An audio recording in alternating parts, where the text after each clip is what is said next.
2025 പുതിയ വർഷം പറഞ്ഞു. നമ്മളിപ്പോൾ പോയിക്കൊണ്ടിരിക്കുന്നത് കന്യാകുമാരിയിലേക്കാണ്. സ്വാമി വിവേകാനന്ദ പാറ കാണണം. അതുപോലെ തന്നെ അവിടെ പോയിട്ട് അവിടെ പുതിയ ഗ്ലാസ് ബ്രിഡ്ജ് ഓപ്പൺ ആയിട്ടുണ്ട്.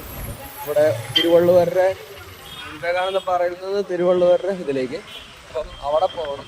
അപ്പോൾ രാവിലത്തെ നമ്മുടെ പരിപാടി എന്താണെന്ന് വെച്ച് കഴിഞ്ഞാൽ നല്ല കാറ്റാണ്, നല്ല കാറ്റ്, നല്ല ഇതാണ്. നമ്മളിപ്പോൾ നേരെ പോണ ബീച്ചിലോട്ടാണ്. ബീച്ചിൽ പോയി രാവിലെ നല്ല സൂര്യോദയം കാണും. ബീച്ചിലോട്ടുള്ള വഴി ഈ വഴിവോ ആ വഴിവോ ഒരുപാട് പേര് ആ വഴി പോകുന്നുണ്ട്. അപ്പോൾ ആ വഴി പോയി നോക്കാം. ഇഷ്ടംപോലെ നല്ല തിരക്കുണ്ട് കേട്ടോ, ഒരുപാട് ആളുകൾ വന്നിട്ടുണ്ട്.